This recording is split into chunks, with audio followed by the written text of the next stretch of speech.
आभाळ काळं करडं. निरंग जांभूळ महावीर जोंधळे. आभाळ काळं करडं आणि अधू डोळ्यांनी आभाळ टिपून घेतलं.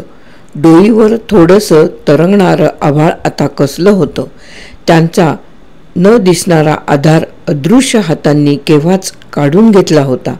त्या समोरच्या मंदिराचा कळस जसा झुकला होता तसंच आभाळाचंही झालं होतं आणि त्या दोघांचंही सारखेपण, ते स्थिर उन्मळणं ती बऱ्याच वेळ बघत राहिली होती. खूप वेळ. आणि तिनं बऱ्याच वेळाचा निश्वास सोडून त्या रित्या आभाळासारखं शरीर आणि मनही रितं केलं, मोकळं केलं. परंतु बुडात काही चिकटून राहावं तसं चिकटून राहिल्याप्रमाणे तिचं तिलाच जाणवत होतं आणि हे जाणवणं आस्ते आस्ते जडावत होतं. वांझ आभाळासारखं देवळातल्या दगडी मूर्तीवर दिवसेंदिवस चोपडत राहणाऱ्या कुबड तेलासारखं.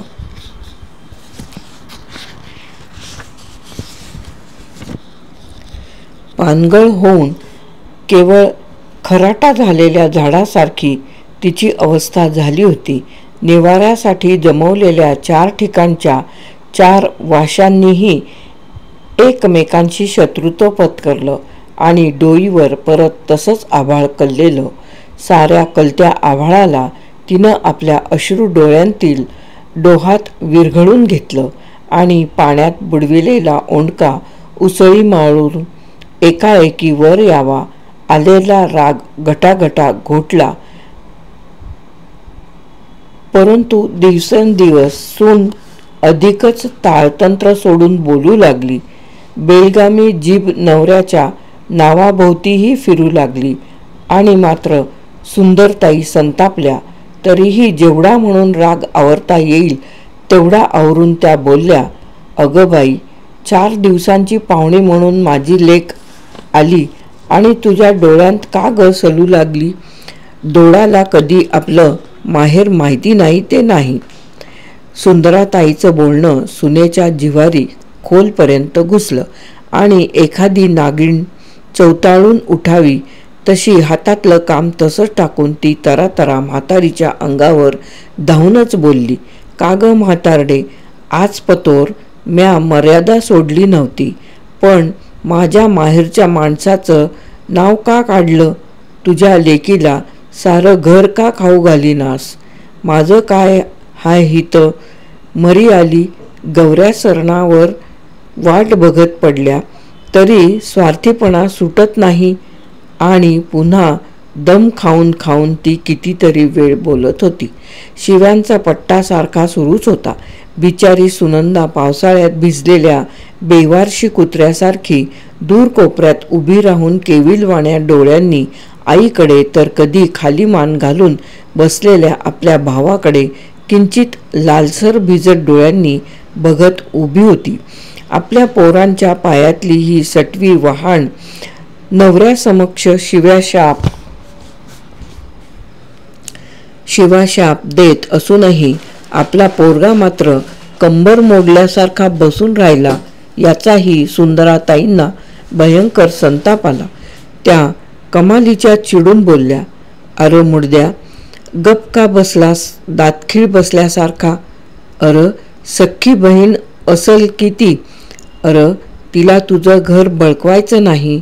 2 दिवस राहील अन उडून जाईल पाखरासारखी." आणि बोलता बोलता सुंदराताईचे डोळे पुन्हा पाण्याने भरून आले. सारा ऊर भरून आला. केविलवाणी बघत उभी राहिलेली एकुलती एक लेक बघता बघता डोळ्यातल्या पाण्यात मिठाच्या खड्यासारखी पार विरघळून गेली. जळत्या मेणबत्तीसारखी खचत खचत विरघळली. पण पोरगा मात्र पाषाण मूर्तीसारखा तसाच बसून राहिलेला, घट्ट, पक्का, निर्धावल्यासारखा. अंगाभोवतालून दुबळं लाचार पाणी कितीतरी वाहून गेलं तरीही तेलानं चोपडून गेलेल्या दगडासारखा फटकूनच उभा. अरे मायची बी माया नाही कार, लई चांगलं केलंस पोरा. देखता पांग फेडलंस. 2 दिवस पोटाला दोरी बांधून उपास काढलं की र. लहानाचं मोठं केलं, वाढविलं. म्हातारीचं बोलणं अपुरस तोडून सून मध्येच खेकसाळून बोलली, आत्ता ग बया, जगातल्या बायका लेकरू जन्मल्याबरोबर कुत्र्या मांजरागट खाऊनच टाकत्यात का काय. मन म्या वाढवलं, लहानाचं मोठं केलं, लई उपकार झालं. तशी सुंदराताई अधिकच भडकून गेली. दणादणा उरावर हात बडवीत बोलू लागली रडत. तसा कापलेल्या ओंडक्यासारखा खाली मान घालून बसलेला कृष्णा एकदम खेकसाळून उठला. तुझं मनानं माझ्या बायकोचा मी गळा दाबू का, म्हणजे तुला बरं वाटल. हात भाड्या दुबळा बुळा मेला, गळा कशाला दाबशील.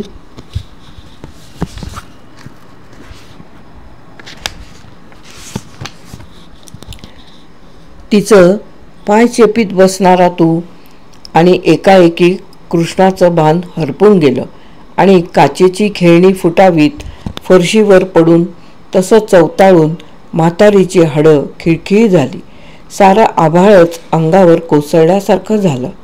पाया रचलेल्या भिंती अंगावर कोसळून आपण मातीत गाडले जातोय असं म्हातारीला वाटलं.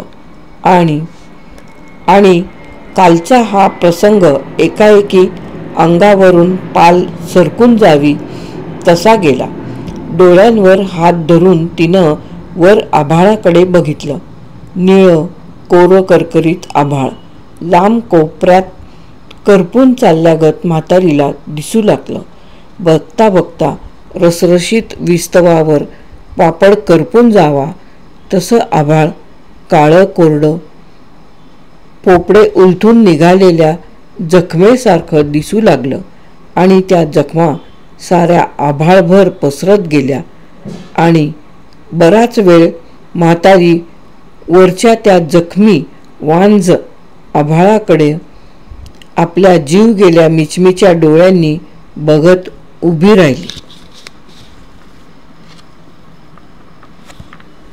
आभाळ काळं करडं हा लेख महावीर जोंधळे यांचा येथे समाप्त. निरंग जांभूळ, महावीर जोंधळे.